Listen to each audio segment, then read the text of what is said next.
Hi, we are Jonah and Hannah Hine, and together we care for outside dogs and help them find inside homes. After adopting our dog Tulip from a rural shelter in South Carolina, we realized that in shelters across the United States, many dogs were being euthanized due to the lack of space or inability to find them a suitable home. Motivated to find a way to help, we started fostering dogs, giving them a place to heal before their forever homes. It didn't take long before something that was initially a minor commitment to evolve into a passion of ours. Come with us and see how we get dogs the inside life they deserve and prepare them for forever homes.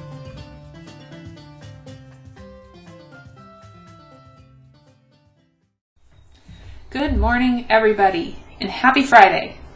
It is middle of April and the birds are finally chirping in Virginia. Woo! It's great because it means that it's not as cold, which means we're a little less busy. We have spent the last few weekends out taking care of outside dogs here in Central Virginia, and I've got my amazing coworkers behind me. They have been really supportive the last couple weeks. Last weekend, it was the first weekend in April, first full weekend, and it was snowing. So we went out and we delivered straw to, there were 13 dogs there, and we negotiated the surrender of one. The one that we were able to pick was in really rough shape. His name is Fred. He wasn't named before that. He had a number, and he probably hadn't been fed in a couple days. He was living in a pen with 5 other dogs, I believe, one of which was extremely resource aggressive. So what is resource aggressive? That means that they see something as a resource and they want to guard it. So dogs that have been severely neglected and have to fight for resources, that becomes pretty common. But the good news is that most of them get over it pretty quick because once they realize that they have food and they're given a home that's loving or loves them, it's a game changer. So dogs that have been guarding don't feel the need to anymore. They're not triggered to. Doesn't mean that always happens.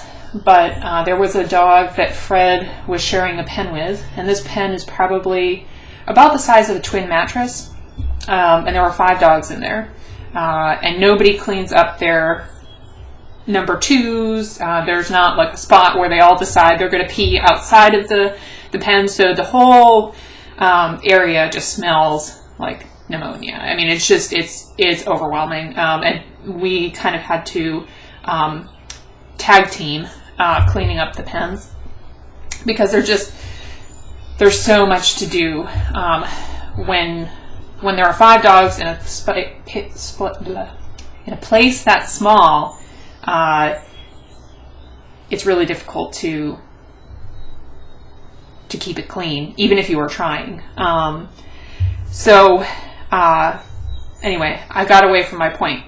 Fred was in a pen, very small pen, full of feces and urine, and given no food, no water. So one of the dogs was extremely resource aggressive, and you can imagine why. I mean, this is how they survive. And so he had been attacked. So he had this very large gash in the front of his head and in the inside of his mouth and under his chin. So we think somebody went at him a couple times and he wasn't looking good, because you can imagine in that environment there's not really any way for a wound to heal properly. There's so much bacteria, there's so much malnutrition, there's nothing that can really get that dog well, and we see that a lot, wounds that just won't heal, and especially in the face. where dogs can scratch it. You know, if they're itchy, I mean, you think you have a scab, you can't like not pick it because it's like right there, and they kind of feel the same way. So we were able to negotiate his surrender, and that was pretty difficult, actually. It is really difficult to try to convince someone that they can't care for a dog, can't care for their dog. Even in these conditions where like someone from the outside kind of comes in and thinks there is an extreme need right now, extreme neglect, there's no way that this person even cares about this animal. And there are a crazy number of reasons why someone wants to keep a dog when they clearly can't take care of it. And I'm not talking like, oh, you're not taking care of your dog because you're not sleeping with your dog, or you're not letting them on the couch, or not like that level of care. Like we're talking like that's this level of care. We're talking like bare minimum, like what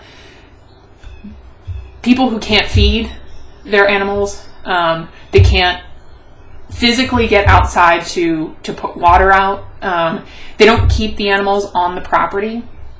All these things are like, they can't take care of the animal. So I'm not trying to say, you know, what level of care. It's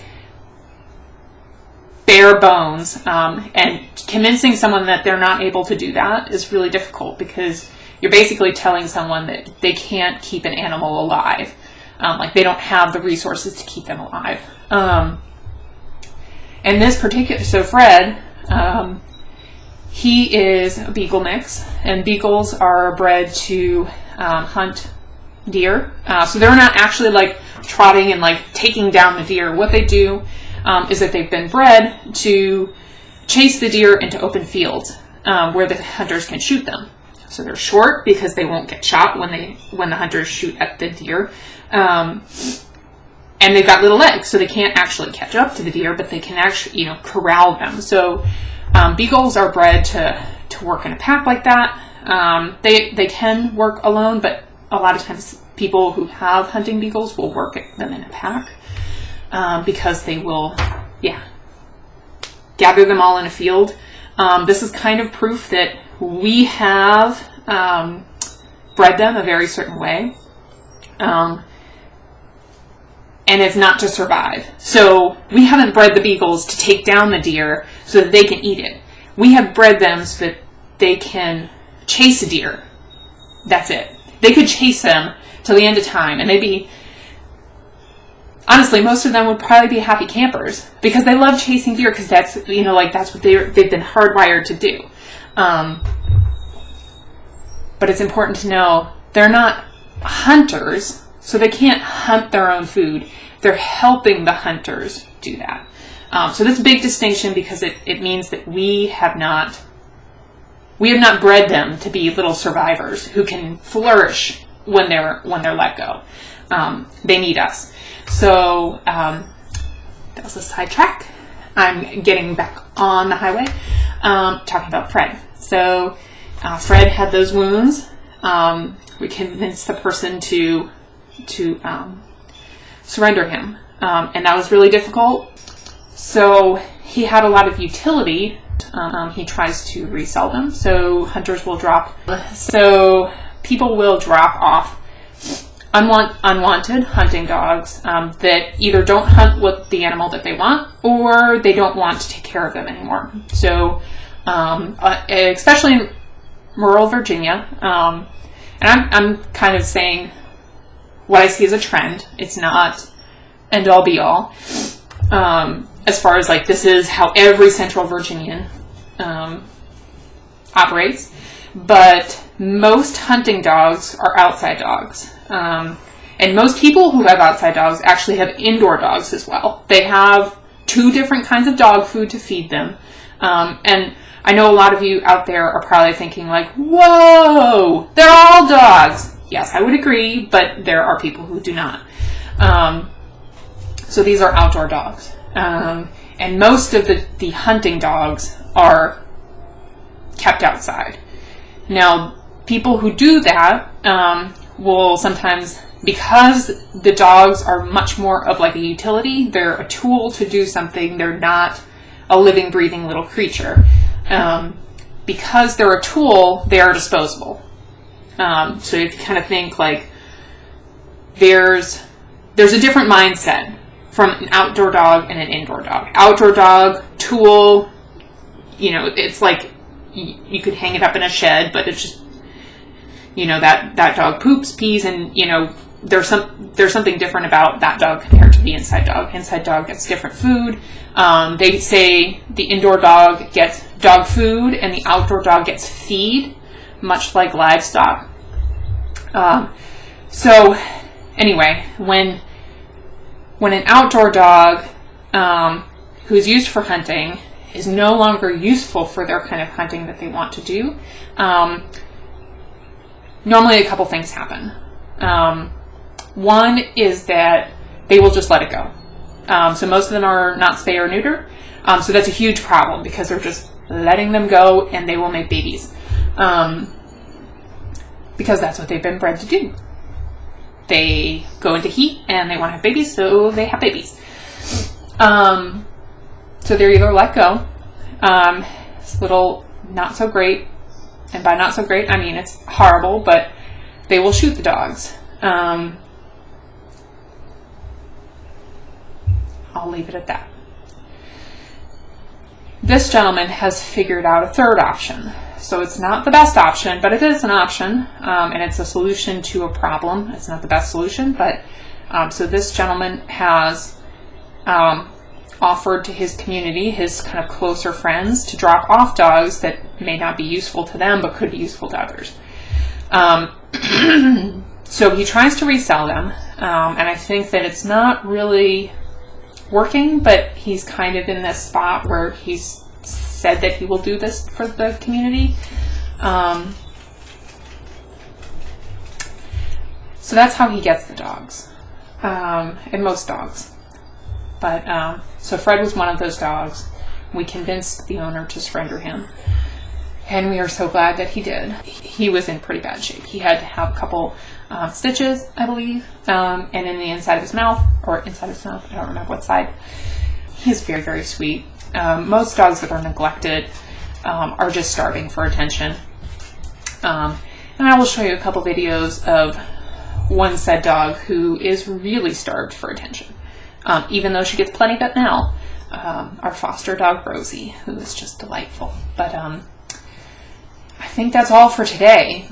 That is Fred's story. And if you want to be a part of his next journey, I would say reach out, because he's amazing and I'm so excited for him. He's going to be a great family dog, and he just wants to be loved. They all do, but especially Fred. So that's all for now, folks. You have a lovely day and a wonderful weekend, and see you on the flip side.